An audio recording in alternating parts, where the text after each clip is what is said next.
বাংলাদেশের ক্রিকেট ইতিহাসের সবচেয়ে আমোদে চরিত্র কে? নিশ্চয়ই এই প্রতিযোগিতায় মাশরাফি বিন মুর্তজা অনেক আগের দিকে থাকবেন। কিন্তু আমি বলব যে যাবৎকালে বাংলাদেশের ক্রিকেটে যত ক্যারেক্টার আসছে, তার মধ্যে সবচেয়ে আমোদে এবং ফুর্তিবাজ মানুষ সম্ভবত রিচার্ড স্টয়নার বা আমাদের জুনিয়র ক্রিকেটারদের রিচার্ড ভাই। রিচার্ড ভাই আপনারা মোটামুটি তাকে চেনেন এবং তিনি বেশ পপুলার মানুষ। আমার ধারণা বাংলাদেশের ক্রিকেটে যত বিদেশি কাজ করছেন তার মধ্যে সবচেয়ে পপুলার লোকেদের একজন। এবং বেশিরভাগ সময় আমরা তারে টিভিতে, পত্রিকায় দেখি নাচতেছে, হৈ, হৈ করতেছে এবং অদ্ভুত সব অঙ্গভঙ্গি করা ছবি পাওয়া যায় তার। তো এই রিচার্ড ভাই আসলে ফিলোসফিক্যালি খুব রিচ একজন মানুষ। এই রিচার্ড ভাই সম্পর্কে আমরা একটু গল্প করি যে কি করে এই লোকটা একটা হাই স্ট্যান্ডার্ড ফিলোসফি নিয়ে এরকম মজার একটা চরিত্র এবং জুনিয়রদের এত প্রিয় রিচার্ড ভাই হয়ে উঠলেন।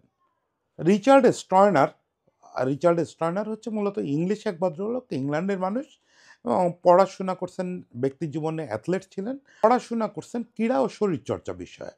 পড়াশোনা শেষে যেটা করছেন যে মূলত স্পোর্টস অ্যাথলেটিজম, তারপরে ফিটনেস, কন্ডিশনিং এইসব বিষয়ে দক্ষতা অর্জন করছেন।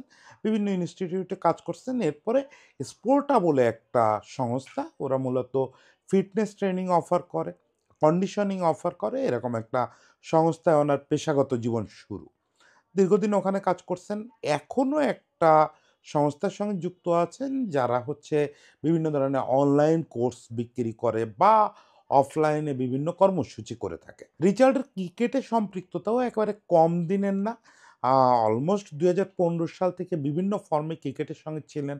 ছোট দলের সঙ্গে, কখনো বড় দলের সঙ্গে। তবে লাইমলাইটে আসেন মূলত পাকিস্তান সুপার লিগ বা পিএসএল এ লাহোর কালান্দার্স বলে যে দলটা, ওই দলটার ফিটনেস অ্যান্ড কন্ডিশনিং কোচ হিসাবে জয়েন করার পর। এরপর আফগানিস্তানেও কাজ করছেন কিছুদিন এবং ২০১৮ শেষ দিকেই মূলত বাংলাদেশে জয়েন করেন, বাংলাদেশ আন্ডার-19 দলের সঙ্গে। এবং মুহূর্তে উনি বাংলাদেশের ক্রিকেটের অন্যতম আমোদী চরিত্র এবং জনপ্রিয় চরিত্রে পরিণত হন। এরপরে তো আপনারা হিস্ট্রি জানেন যে আন্ডার-19 দলের সঙ্গে সে বিশ্বকাপ জিতছে এবং যারা একটু ভেতরের খবর জানেন বা মজাটা দেখতে পান, তারা জানেন যে আমাদের যে বিশ্বকাপ জয়টা আন্ডার-19, এটার অন্যতম ইন্সট্রুমেন্টাল একটা পার্ট ছিল হচ্ছে রিচার্ড ভাই। রিচার্ড ভাই এখানে অনেক বড় একটা রোল প্লে করছে। সেটা আপনি খেলোয়াড়দের সঙ্গে কথা বললে টের পাবেন। নাভিদ নওয়াজ যে ওই টিমের মূল কোচ, সেও আপনাদেরকে এই সাক্ষী দেবে। সবাই বলবে রিচার্ড একটা অন্য ব্যাপার। রিচার্ড থাকায় ড্রেসিং রুমের পরিবেশ বদলে যায়। তো সেই রিচার্ড ভাই আসলে কিভাবে রিচার্ড ভাই হয়ে উঠলেন? আমার সৌভাগ্য হয়েছিল রিচার্ডের একটা লম্বা সাক্ষাৎকার নেওয়ার। আমি চ্যাম্পিয়ন নামে একটা বই করছিলাম আন্ডার-19 বিশ্বকাপ জয় নিয়ে। ওটা কেউ পড়ে-টড়ে নাই। তো যাই হোক, আমার যেটা উপকার হয়েছিল যে আন্ডার-19 ওই বিশ্বকাপ জয়ী দলের অলমোস্ট সবার সঙ্গে একটা আন্তরিকতা তৈরি হয়েছিল। তো রিচার্ডের আমি যখন মানে ও কেমন ক্যারেক্টার দেখেন, আমি ওর ইন্টারভিউ নেওয়া শুরু করলাম তো ও বলল যে, "বইটা কি বাংলায় বেরোবে?" আমি বললাম, "হ্যাঁ, এটা খুব আফসোস যে এত সুন্দর বই তুমি পড়তে পারবা না।" বলল, "কে বলছে পড়তে পারব না? আ তুমি বই বের করো, এর মধ্যে আমি বাংলা পড়াও শিখে যাব।" বলা তো প্রায় শিখে গেছি। বলা বলতে সে আসলে ২-১ টা টার্ম বলতে পারে। তার মধ্যে ২-১ টা স্ল্যাংও আছে।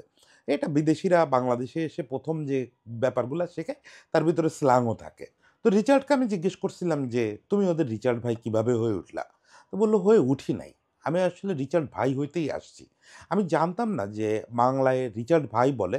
কিন্তু আমি আসলে ব্রাদারলি একটা ফিলিং থেকে এবং ব্রাদারলি একটা রিলেশন করতে আসছি। কারণ আমি পার্সোনালি বিশ্বাস করি যে আপনি যদি টিচার হওয়ার চেষ্টা করেন, তাহলে আপনি আপনার ওই টিম থেকে কিছু বের করতে পারবেন না।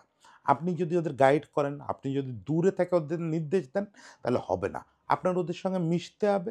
আপনি ওদের দিয়ে কঠোর পরিশ্রম করাবেন। কিন্তু সেটা এমন না যে আদায় করে নিবেন। আপনি ওদেরকে দেখাইতে হবে যে আমি তোমাদের ভাই। আমি যদি এটা পারি তোমরাও পারবা। এবং সেই জিনিসটা আমি করার চেষ্টা করছি। ফ্রম ফার্স্ট ডে আমি ওদের বলছি যে, "I am not your teacher, I am not your trainer, I am your brother." তো তখন কেউ একজন বলছে যে, "তাহলে তোমার নাম রিচার্ড ভাই।" একেবারে ১ম দিনেই। তখন সবাই এটা অ্যাকসেপ্ট করে নিছে এবং এখনো পর্যন্ত। এখন যে আন্ডার-19 ব্যাচটাকে ও ট্রেনিং করাচ্ছে আজিজুল হক তামিমের দল, আজিজুল হক তামিমের দলেরও সবাই ওরে রিচার্ড ভাই ডাকে। ও মোটামুটি বাংলাদেশের রিচার্ড ভাই হয়ে উঠছে। তাহলে বুঝতেই পারতেছেন যে লোকটা একটু অন্য ধরনের চিন্তা করে। ধরেন কদিন আগে বাংলাদেশ নারী দলের যে বয়সভিত্তিক নারী দলের যে কোচ, ওই ভদ্রলোকের একটা কথা দেখে আমার খুব মানে মানে খুবই আপত্তিকর মনে হয়েছিল যে কোচ কখনো বন্ধু হইতে পারে না। উনি উদাহরণ হিসেবে অ্যালেক্স ফার্গুসনের কথা আনছিলেন। তো আমার ওই ভদ্রলোককে পাইলে আমি তো আর পাওয়া সম্ভব হয় নাই। পাইলে বলার ইচ্ছা ছিল যে, "আপনি কি জানেন যে স্যার ফার্গির বা স্ট্যাটাসটা তার খেলোয়াড়দের কাছে কি?" হ্যাঁ, এই জেনারেশন বা গত ৩ টা জেনারেশনের কারো জন্য স্যার ফার্গুসন না, বন্ধু না। কিন্তু এদের কাছে উনি বাবা, ফাদার ফিগার। তো কোচকে ফাদার ফিগার হতে হয়, বন্ধু হতে হয়, বড় ভাই হতে হয়। বয়স অনুযায়ী, পরিস্থিতি অনুযায়ী একেক রকম। কিন্তু যে কোচ টিচার হওয়ার চেষ্টা করে, সে কোনোদিন সফল হইতে পারে না। এটা মাথায় রাখতে হবে। সেই জিনিসটা রিচার্ড বোঝে, ফার্গুসনও বোঝে। ফলে নতুন করে এটা শিখানোর কিছু নাই। এখন ফার্গুসন বৃদ্ধ বয়স পর্যন্ত কোচিং করেছেন। উনি তো নিশ্চয়ই বাচ্চা ছেলেপেলের রোনালদোর বন্ধু হবেন না। উনি ফাদার ফিগার হয়েছেন। কিন্তু কখনোই রোনালদোর টিচার হওয়ার চেষ্টা করেন নাই। সেই একই রকম তরুণ যারা কোচ, এই যে ভিনসেন্ট কোম্পানি-টোম্পানি, ওরা ওদের খেলোয়াড়দের সঙ্গে বন্ধুর মতো মেশে। সেই জিনিসটা রিচার্ড করতে চেয়েছে। তো রিচার্ডের এই জায়গাটায় করার আরেকটা বড় কারণ ছিল। রিচার্ড যখন এখানে আসছে এবং ও সাবকন্টিনেন্ট সম্পর্কে বুঝছে, ও আমারে বলতেছিল যে, "দেখো আমি বাংলাদেশে ১ম আসছি ২০১৮ সালে। কিন্তু এর আগে কিছুদিন তো আমি পিএসএল এ কাজ করতেছিলাম, আফগানিস্তানের টিমের সঙ্গে কাজ করতেছিলাম। ফলে উপমহাদেশ নিয়ে আমার একটা ধারণা তৈরি হয়েছে।" সেই ধারণা থেকে ও বুঝছে যে সারা পৃথিবীর তরুণ খেলোয়াড়দের মতোই আমাদের উপমহাদেশের খেলোয়াড়দের ফিটনেস যে রুটিন, এটার প্রতি আগ্রহ কম। এটা সারা পৃথিবীরই কম, আমাদের উপমহাদেশের খেলোয়াড়দের আরও কম। তো সেইখানে তার যেটা মিশন ছিল, সে আমার বলতেছিল যে, "আমার মিশন ছিল যে এখানে প্রত্যেকটা খেলোয়াড়কে একটা রুটিনের মধ্যে আনা।" তো সেই রুটিনের মধ্যে কিভাবে আনা যাবে? আপনি বহুভাবে আনতে পারেন। বেত দিয়ে পিটায় আনতে পারেন। একেবারে রুটিনটা সামনে বসায় দিতে পারেন যে এটা তোমার ফলো করতেই হবে। এখন রিচার্ডের ধারণা যে এভাবে ভালো আউটপুট আসে না। তাহলে কিভাবে ভালো আউটপুট আসবে? রিচার্ড এই জায়গায় যে তার যে থিওরি, সেটা হচ্ছে রুটিনটা ভালোবাসতে হবে। ওই পরিশ্রমে ভালোবাসতে হবে। ওই ফ্রিকনেসটা ভালোবাসতে হবে। মানে আপনি যখন জিমে যান, রিচার্ড এই কথাটা আমারে বলতেছিল যে, "আপনি যদি জিমে যান, আপনাকে একটা অমানবিক পরিশ্রম করতে হবে। যতই আমরা বড় গালভরা কথা বলি না কেন, ওখানে কিন্তু কঠোর পরিশ্রম করতে হবে। আপনি যদি কঠোর পরিশ্রম না করেন, কোনো আউটপুট পাবেন না। যতই সফট করে আপনার বলি যে এটা পার্ট অফ লাইফ, এটা অমুক, এটা তমুক, জিনিসটা কঠিন। কাজটা খুব কঠিন। আপনাকে দিনে কয়েক ঘন্টা মাঠে, জিমে যেয়ে নিজেকে ফিট রাখার জন্য যে পরিশ্রমটা করতে হবে এবং সেই পরিশ্রমটা রুটিন অনুযায়ী করতে হবে। এই কাজটা সহজ না। এই কাজটা খুব সহজ না। মোটেও সহজ না। তাহলে এই কাজটাকে কি করতে হবে? ভালোবাসতে হবে। এই ভালোবাসাটা যদি আপনি একবার তৈরি করতে পারেন কোনো একটা মানুষের ভিতরে, তখন সে ওই রুটিনকে ভালোবাসবে, সে ওই পরিশ্রমকে ভালোবাসবে, সে ওই যে কঠোর নিবেদন ওইটাকে ভালোবাসবে, সে ওই ভালোবাসাটা তৈরি করতে চাইছে। এই ভালোবাসাটা তৈরি করার একটা বড় সূত্র হচ্ছে ভাই হয়ে যাওয়া। সে আমার বলতেছিল যে, "দেখেন আমি ওদের কি দেখাতে চাইছি? আমি ওদের দেখাতে চাইছি যে আমি ওর রিচার্ড ভাই, আমি ওর big brother, I am a Superman." মানে মানুষ তো সুপারম্যান হয় না। এটা রিচার্ড সবার চেয়ে ভালো বোঝে। কিন্তু আমার দেখাইতে হবে যে আমি তোমাদের চেয়ে শক্তিমান। তোমার মতোই শক্তিমান। তোমরা আসো, আমরা একসঙ্গে লড়াই করি। রিচার্ড হয়তো মাঠে নামবে না। রিচার্ড ওদের ক্রিকেট টেকনিক শেখাবে না। কিন্তু রিচার্ড ওদের ওই অনুপ্রেরণাটা দেবে যে আমরা সবাই মিলে এই পরিশ্রমটা করতে পারি। যখন তোমাকে ব্যাটিংয়ের জন্য ব্যাটিং কোচ চাপ দেবে, তুমি এটা লোডটা নিতে পারবা। কারণ তুমি তো লোড নেওয়া ভালোবাসো। যখন তোমারে বোলার চাপ দেবে, তখন তুমি এই লোডটা নিতে পারবা। কারণ তুমি লোড ভালোবাসো। একই রকম তুমি ফিটনেস ভালোবাসবে, ট্রেনিং ভালোবাসবে, জিম ওয়ার্ক ভালোবাসবে। এই ভালোবাসা ক্রিয়েট করাটাই আমার কাজ। সেই যদি কাজটা করতে হয়, সেই কাজটা কখনো গোমড়া মুখে হয় না। এই এতক্ষণে রিচার্ড ঐদিন আমারে বলতেছিল যে, কেন সে সবসময় মজা করে। বলল যে, "আমি যদি সেই বড় ভাইটা হই, যাকে দেখে ওরা লাফ দিয়ে পড়বে। আমি যদি মাঠের মধ্যে এসে চিৎকার করি, ওরা সবচেয়ে বেশি ওজনের ডাম্বেলটা উঁচু করতেও প্রস্তুত থাকবে। সে বড় ভাইটা হতে গেলে এটা গোমড়া মুখে হবে না। এটা যদি আমি ওদের সঙ্গে মজা না করি, আমি জীবনটা যদি সহজ না করি।" বলতেছে যে, "এটা তো একদিনের ব্যাপার না। আমি একদিন সকালে উঠে ঠিক করলাম আজকে সারাদিন খুব পরিশ্রম করব, কাল থেকে রেস্ট নেব। এটা তো তা না। এটা আপনাকে রোজ করতে হবে। খুবই বোরিং একটা জব। আপনাকে রোজ ওই জায়গায় ফিরে যেতে হবে। রোজ আর্লি মর্নিং উঠে ওই একই শিডিউল ফলো করতে হবে। সেই জিনিসটাকে আপনি যদি বিনোদনের সঙ্গে করতে না পারেন, মজার সঙ্গে করতে না পারেন, এটা আপনার পার্ট অফ লাইফ হবে না। এটাকে আপনার ওই জায়গা থেকে অ্যাকসেপ্ট করতে হবে।" মানে বোঝেন চিন্তাটা কত অসাধারণ। এবং সে বলতেছিল যে যখন ওরা কক্সবাজার গেল, কক্সবাজার গিয়ে বালুতে একটা ট্রেনিং করলো। বালুতে দৌড়ানো খুব টাফ, খুব টাফ। বলল যে ততদিনে আমার ছেলেরা, আমার ছোট ভাইয়েরা কিন্তু ভালোবাসতে শুরু করছে এই ট্রেনিং ব্যাপারটারে, শারীরিক কষ্টটারে। তখন আমরা বালুর মধ্যে দৌড়াচ্ছি, মজা করতেছি, কে কারে আগে টপকায় যাব, কে কারে ধরবো, কে কারে ছুঁয়ে দেখবো। এই যে প্রতিযোগিতাটা, এই যে মজাটা, এর মাঝখান থেকে কখন ওই কঠোর পরিশ্রমটা পার হয়ে যাচ্ছে, ওরাও টের পাচ্ছে না, আমিও টের পাচ্ছি না। এই জায়গাটায় রিচার্ড একটা অনন্য রোল প্লে করছে। শুধু এই জায়গাটায় বললে ভুল হবে। তাহলে রিচার্ডকে খাটো করে দেখা হবে। আমি রিচার্ডকে অনেক বড় করে দেখি। কারণ ওর চিন্তার লেভেলটা অন্যরকম। ও শুধু এই ফিজিক্যাল কন্ডিশনিং নিয়ে কাজ করছে তা না। ওর রোলটা ট্রেনার এবং স্ট্রেংথ কন্ডিশনিং কোচের, কিন্তু ও আসলে মানসিক জায়গাটা নিয়েও খুব কাজ করে।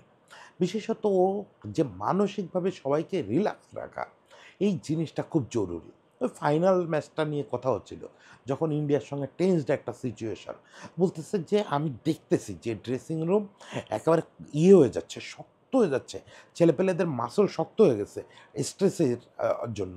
এখন যে কোনো মূল্যে এটা রিল্যাক্স করতে হবে, কারণ এখান থেকেই তো আকবর একটু পরে ব্যাট করতে যাবে। ও গিয়ে যদি ওখানে রিল্যাক্স না থাকে, ও তো ওর বেস্টটা বের করতে পারবে না। আমি মজা করা শুরু করলাম।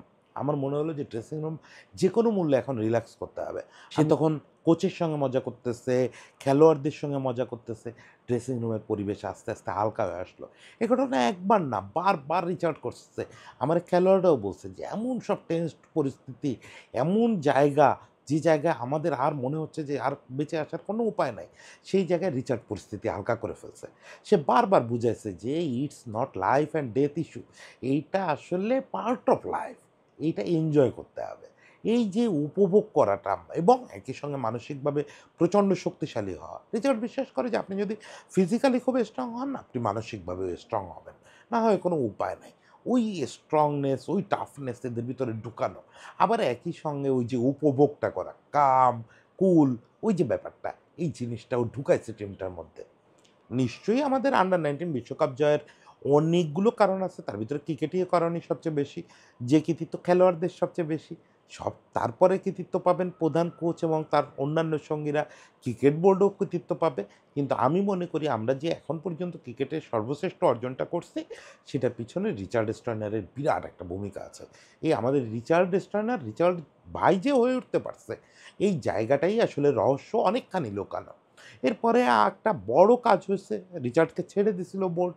আবার যে রিচার্ডকে ফিরায় আনা হয়েছে, ও কিন্তু টিমের সঙ্গে আবার অসাধারণভাবে মিশে গেছে এবং আমরা আউটপুট দেখতে পাচ্ছি। আমি বলতেছি না এই টিমটা আবার বিশ্বকাপ জিতবে বা কিছু, ওইগুলোতে কিছু যায় আসে না। বিশ্বকাপ জেতা না জেতার চেয়ে বড় ব্যাপার হচ্ছে এখান থেকে ২-৪টা ভালো খেলোয়াড় বের হয়ে আসা। সেই কাজটা হলে তো খুবই ভালো হয়। এই ব্যাচটা থেকে যদি আরও কিছু মানসিকভাবে শক্তিশালী খেলোয়াড় বের হয়ে আসে এবং সেই বের করে আনার কাজটা কিন্তু রুট লেভেলে এই লোকগুলোর করতে হয়। তো রিচার্ডের জন্য দোয়া থাকলো এবং রিচার্ডের জন্য ভালোবাসা থাকলো যে রিচার্ড যেন সেই কাজটা ঠিকমতো করতে পারে। সবচেয়ে বড় কথা, রিচার্ড যেন এই রিচার্ড ভাই হয়ে থাকতে পারে।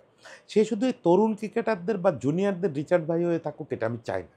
আমি চাই, মানে সিরিয়াসলি আমি চাই যে বাংলাদেশ ক্রিকেট বোর্ড ভাবুক যে, যে লোকটা, ও নিজেও তো তরুণ মানুষ, ওর নিজেরও বয়স খুব বেশি না।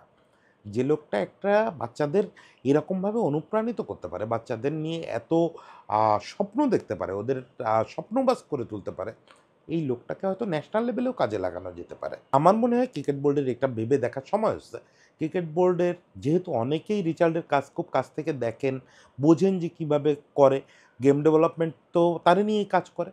ফলে এদের সঙ্গে আলোচনা করে দেখা যেতে পারে রিচার্ড যদি, বিশেষ করে আমি ফিল করতেছি যে আমাদের ন্যাশনাল টিমের মূলত ব্যাটসম্যানদের বা এখন একটা বড় ক্রাইসিস যাচ্ছে হচ্ছে মেন্টাল টাফনেসের ব্যাপারটা। মানে ওই ডিসিশন নেওয়া, নিজের রিল্যাক্স করা, ওই জায়গাগুলো। সেই জায়গায় যদি রিচার্ডের কোনো ভূমিকা রাখা থাকে, তাহলে আমি মনে করি রিচার্ডকে একটু ন্যাশনাল টিমের সঙ্গেও যুক্ত করা গেলে ভালো হবে। রিচার্ড ভাই আমাদের জাতীয় রিচার্ড ভাই হয়ে উঠুক। ও শুধু ছোটদের রিচার্ড ভাই তো হবে কেন? ও ছোট, বড়, বৃদ্ধ, তরুণ সবার রিচার্ড ভাই। আজকে থেকে ও আমাদের সবার রিচার্ড ভাই। রিচার্ড ভাই ভালো থাকবে।